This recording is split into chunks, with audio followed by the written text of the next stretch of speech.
Roundup and your plate, the pesticide debate explained. The presence of pesticides in modern food production has become an increasingly discussed topic among people who are paying closer attention to the quality of what they eat.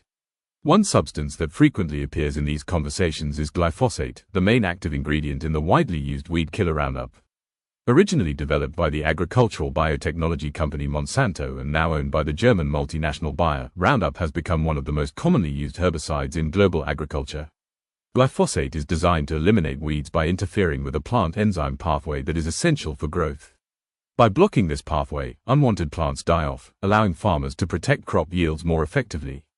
Because of its efficiency and relatively low cost, glyphosate-based herbicides have been widely adopted in farming systems around the world.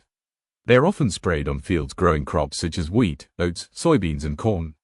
In some cases, the chemical is also used shortly before harvest to dry crops evenly, a process known as desiccation. As a result, small traces of glyphosate can sometimes remain on or in certain foods when they reach the consumer. Over the years, the presence of these residues has sparked a global debate about the long-term health implications of glyphosate exposure. In 2015, the International Agency for Research on Cancer, which forms part of the World Health Organization, classified glyphosate as probably carcinogenic to humans.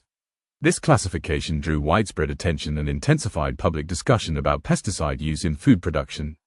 However, other regulatory bodies, including the United States Environmental Protection Agency and the European Food Safety Authority, have concluded that glyphosate is unlikely to pose a cancer risk when used within established safety limits.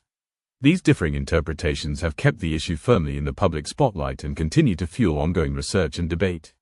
For people following a ketogenic lifestyle, the discussion around glyphosate often intersects with broader concerns about food quality and sourcing. Many of the crops most commonly associated with glyphosate residues, such as wheat, corn and soy, are also foods that tend to be limited or avoided on a ketogenic diet because of their high carbohydrate content. Keto followers typically focus on whole foods such as meat, eggs, natural fats and low-carbohydrate vegetables. As a result, some individuals in the keto community may already reduce their exposure simply through the dietary choices. Nevertheless, traces of agricultural chemicals can still appear in vegetables, processed foods and even indirectly through animal feed consumed by livestock. Awareness around pesticide use has encouraged many consumers to look more closely at where their food comes from and how it is produced. Simple steps such as washing fresh produce thoroughly, choosing minimally processed foods and supporting local farmers who prioritize sustainable practices are often suggested as practical ways to reduce potential exposure. Others opt for organic produce when it is available, as organic farming standards generally restrict the use of glyphosate-based herbicides. While scientific debate about glyphosate continues, the broader conversation highlights an important shift in modern nutrition. Increasingly, health-conscious consumers are looking beyond calorie counts and macronutrients to consider the full picture of food quality, farming practices and environmental impact. For many in the keto and carnivore communities, this perspective aligns naturally with an emphasis on real, nutrient-dense foods that are as close to their natural state as possible. Disclaimer: this article is intended for general informational and entertainment purposes only. It is not medical advice, and it should not be used as a substitute for professional diagnosis or treatment.